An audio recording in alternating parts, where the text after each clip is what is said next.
you'll ask the same questions. And these questions are normally in the lines of, how was your pregnancy? How was the birth? It's always like, did you do stuff right?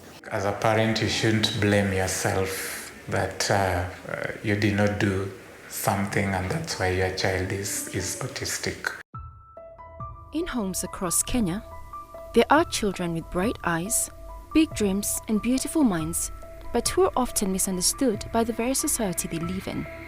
These are children on the autism spectrum, navigating a world that doesn't always make space for their differences. Autism spectrum disorder, ASD, is a neurodevelopmental condition that affects communication, behavior, and how individuals interact with others. It presents differently in every child. Some may be nonverbal, while others speak fluently but struggle with social cues. Today, we look deeply into autism, all the way from its causes right through to its management. Because when we see autism for what it really is, and when communities open their arms instead of turning away, children with autism can thrive and not just survive. My name is Wangari Murage Chalo. I'm a project manager by day, but my most important work is that I am a wife and mother of 3. Years back, I was very curious just to know what autism is. And so I was always educating myself. I got pregnant on my last year of campus when I was 22. I got married on July 2016. Since I was very young and he was also my firstborn, I really didn't know what to look out for. But by the time he was 2, it was clear to me that he had delayed milestones. My name is Stephen Muga. I am a pediatric occupational therapist. Autism is a neurobehavioral disorder that is characterized by difficulties with social interaction, difficulties with communication, and also repetitive and restricted behaviors. Wangari and her partner hoped their son would start speaking soon. But as his 3rd birthday came and went, he still hadn't said a word. This gave them cause for concern. What most first-time moms hear is that it's a boy. Boys always have delayed milestones. It will come when it comes. And I really took a lot of solace in that, just knowing it's going to happen when it does. And so we waited. The 3rd year, he still couldn't talk. And then by the 4th year, I was now ready to look for answers. You find that autism, the signs get to blow up at around the age of 2 years, okay?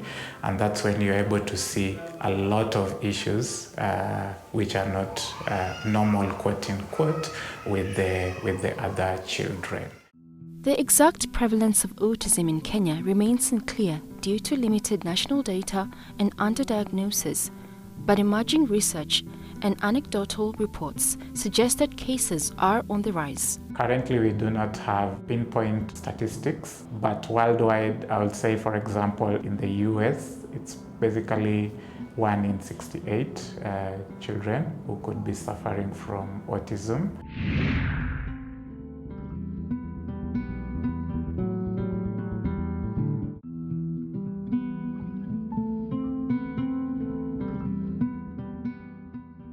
In Kenya, we approximate about 4% of the children population could be having autism.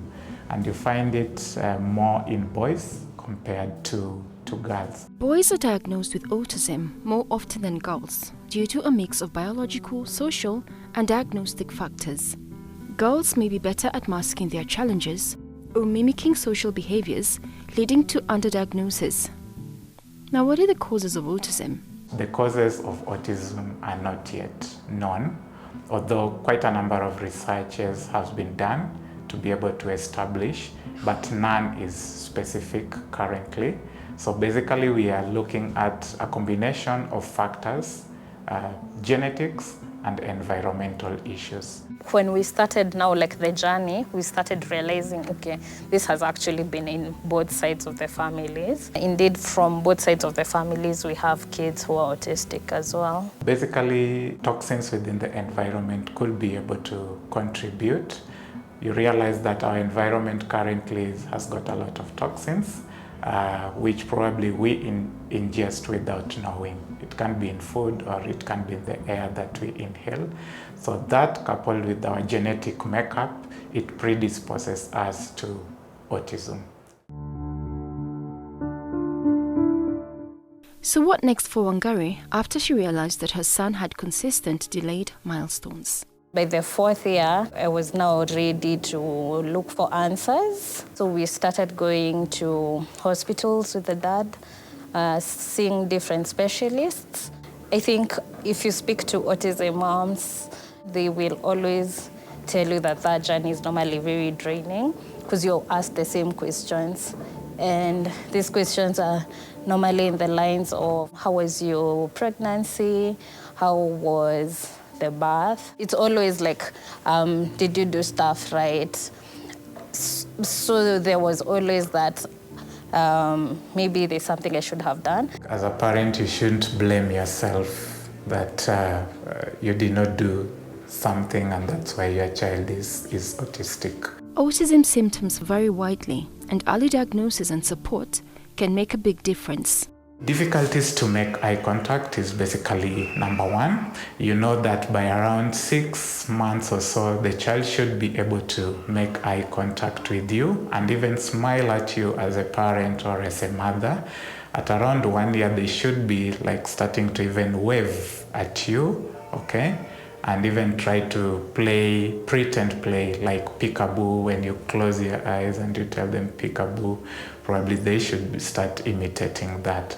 And you find that children with autism, they are not able to do much of that.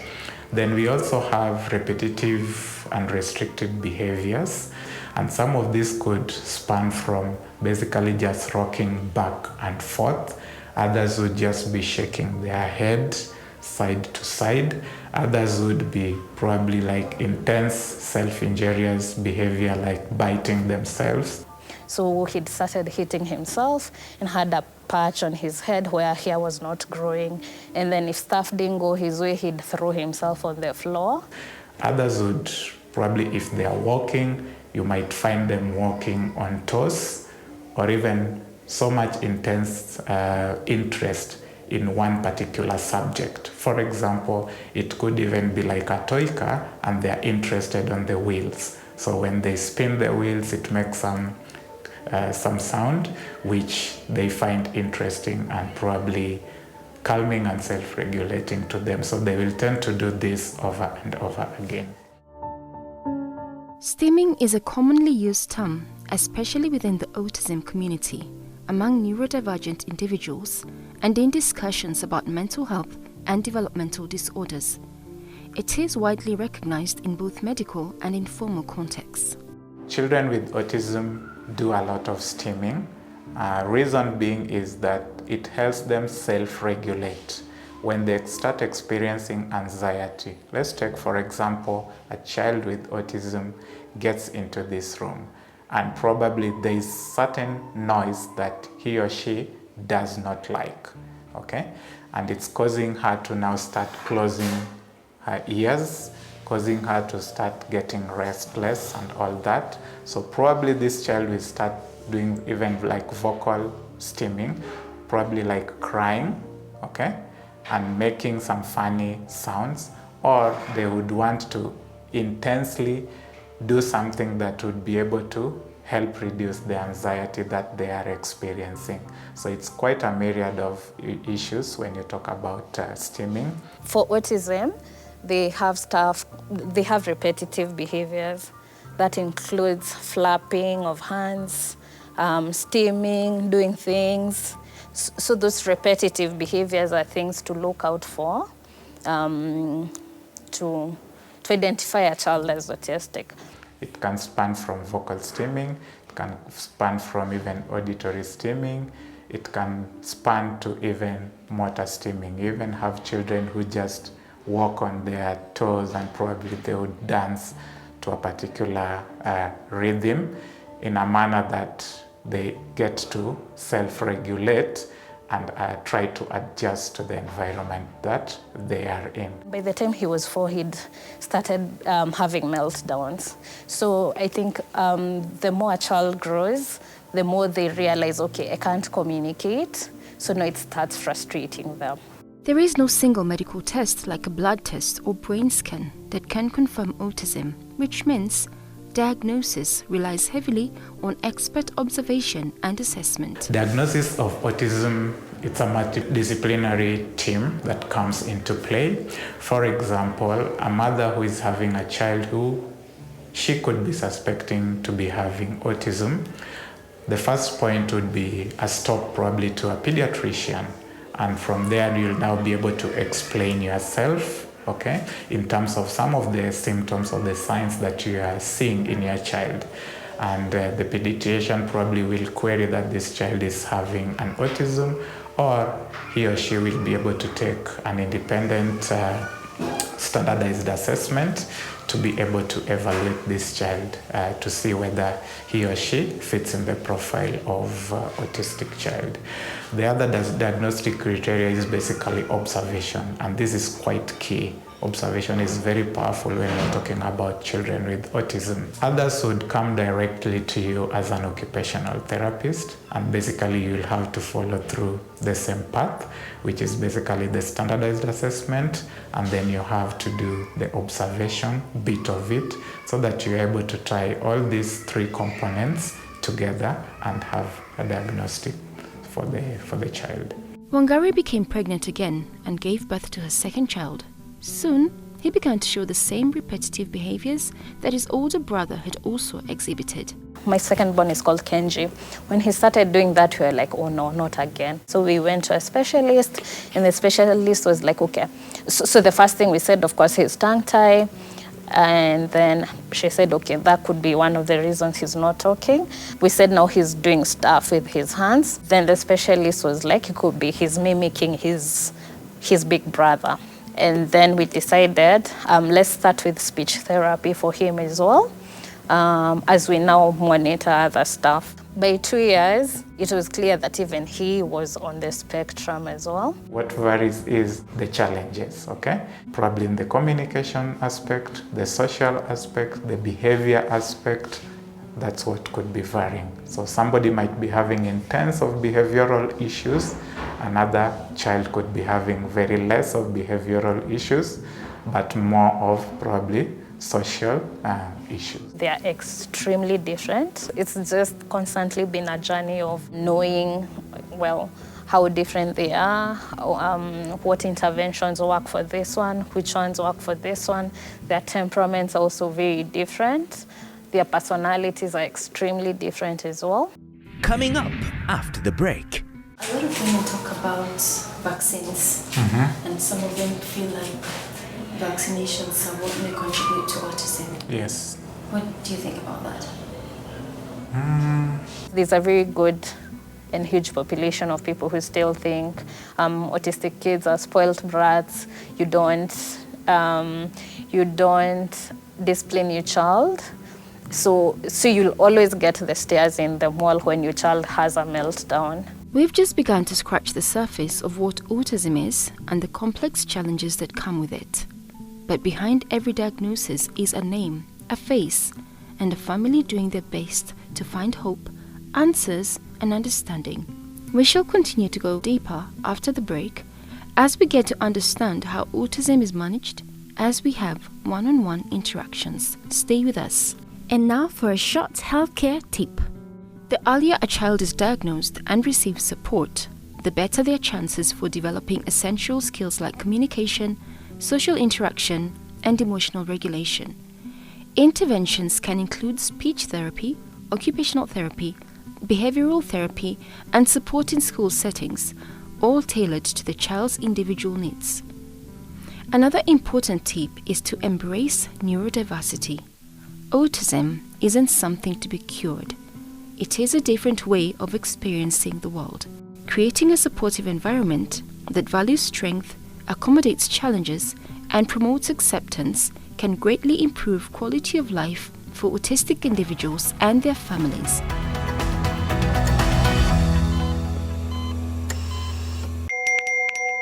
We are living in a lost and broken world, constantly bombarded by messages of hate and atrocities. But with God, we can overcome. Find hope and restoration on the go through life-changing shows on the Family Media app. And then you will lose yourself and gain the world. And Jesus said, what good is it? Get to stream Family TV and Family Radio 316 straight from your phone. Catch up on a show you missed or create video streaming playlists by saving and watching videos from our huge variety of shows at your own convenience. Download the Family Media app, available for all Android and iOS users on the Google Play Store and Apple Store respectively. Family Media, keeping Jesus on the airwaves.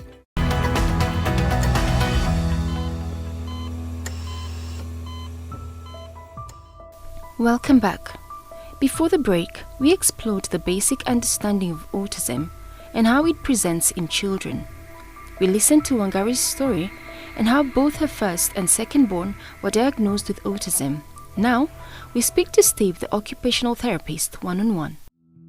So, a lot of women talk about vaccines, and some of them feel like vaccinations are what may contribute to autism. Yes. What do you think about that? I don't think that's true because I know one particular vaccine that was in query, and that is MMR, measles, mumps, rubella. And the timing of that vaccine and the time whereby you see the symptoms of autism fully blown, it was basically coinciding. And I think that's why most people thought of like vaccines could be causing autism, but ideally it's not causing. And those vaccines are very safe. We should not be afraid of giving them to the children. Okay. Yeah. And tell me about the stigma that both the parents and the children go through. Wow, quite a lot. I think the parents really suffer a lot in terms of stigma. One thing is the children now get labeled. Their children get labeled. That particular child, the one who keeps running around, not settling, jumping onto items and all that.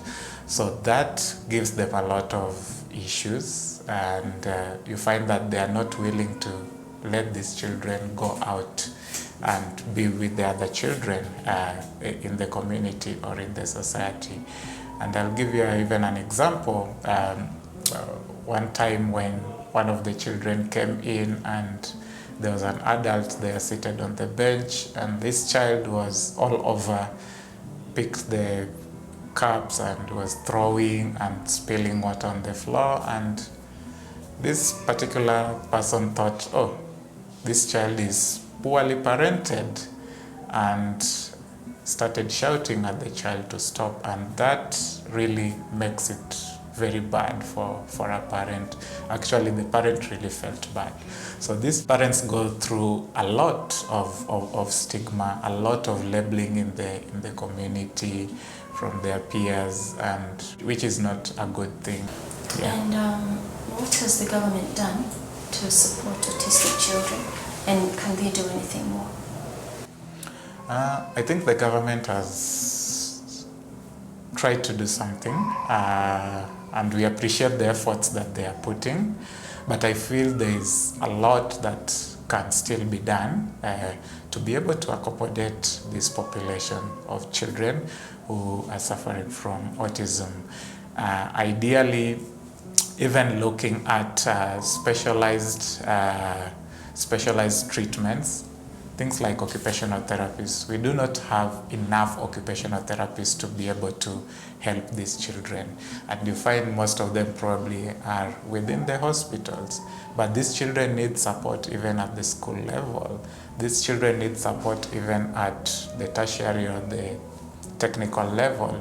Probably this child has gone through the primary education, secondary education, and then the university. I think they would still need support of an occupational therapist or even a speech therapist or somebody who is knowledgeable in this area. And I think this is one area that the government should really come in to support and employ more occupational therapists, speech therapists, so that they can be able to help this growing demand. Yeah. And when they grow up to become adults, do they ever reach a place where maybe they can sort of integrate into society without being maybe chaperoned or looked after? Yes, depending on the severity levels and areas that they require support. And I believe there are quite a number of persons with autism who have sort of like integrated into the community, especially those who require just very basic support to be able to maneuver through their environment. They can actually integrate and be able to do something with the skills that they have. Remember that people with autism, when they develop some specific interest in something, it's very intense and they really get to learn it deeply. For example, if this particular person is interested in IT, information technology, they can be the best IT ever you can find. And so it's basically just giving them a platform where they can express their gifts and talent. Wangari has been fortunate to be surrounded by a supportive circle of friends and family. Their encouragement and presence have played a vital role in helping her family navigate life despite the challenges of raising 2 children on the autism spectrum. I have a very supportive husband. Then I've also had a very supportive system in my siblings, my parents.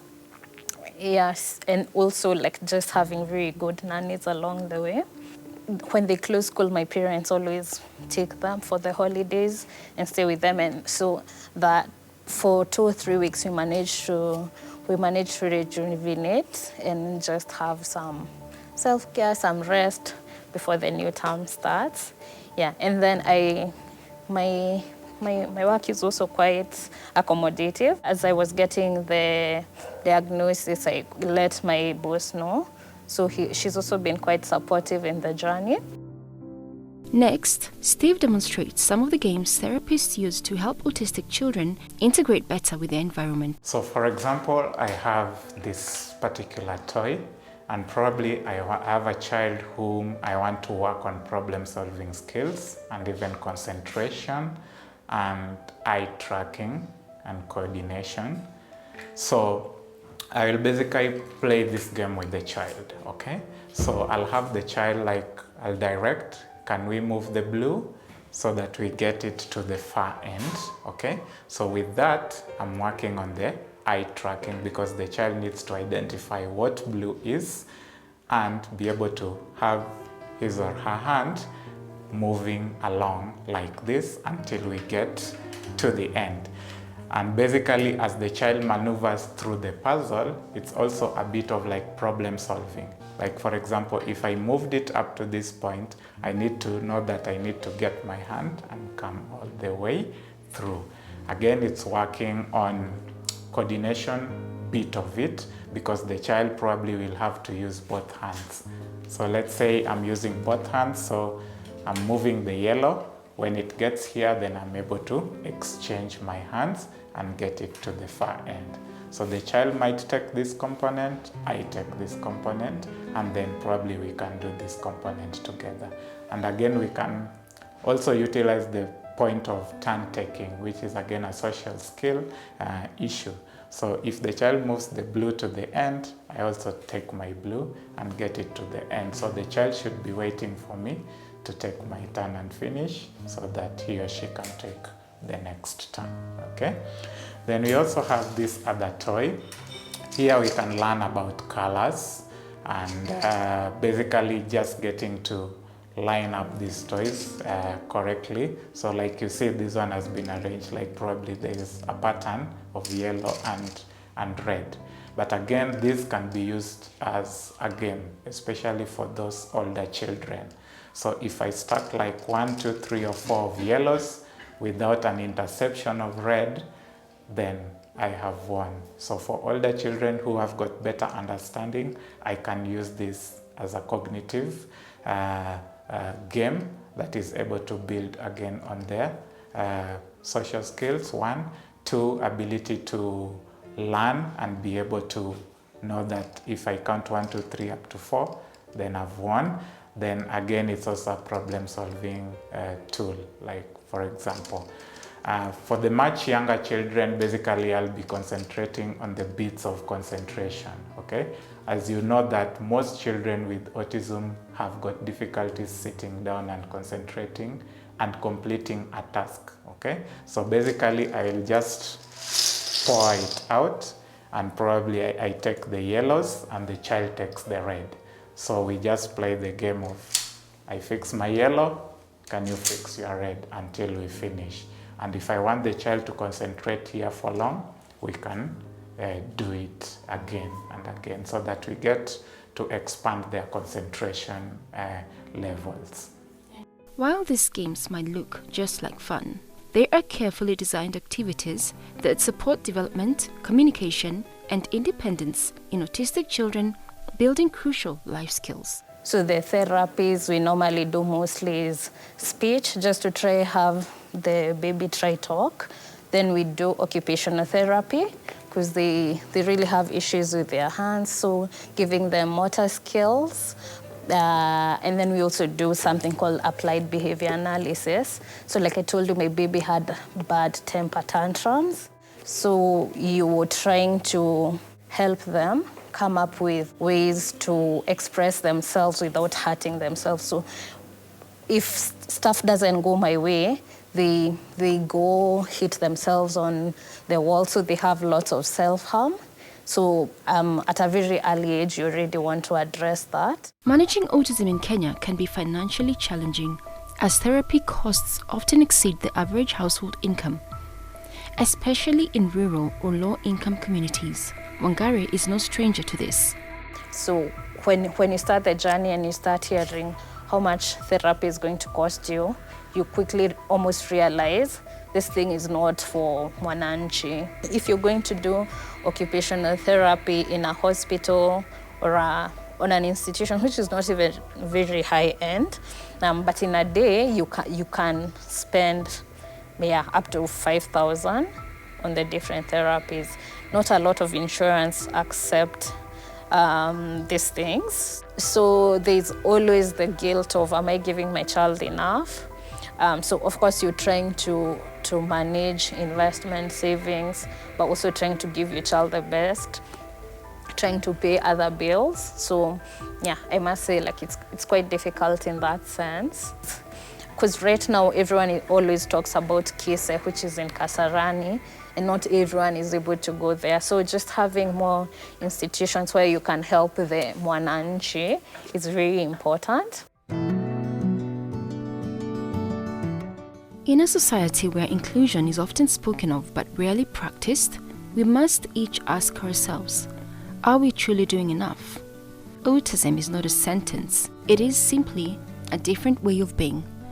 Every child, no matter how they communicate or behave, deserves love, education, and the chance to live a life that is full and dignified. To the parents walking this path, you are not alone. To the educators and health workers, your efforts matter deeply. And to our society at large, let us choose compassion over judgment and understanding over fear. Only then can we truly build a Kenya where every child belongs.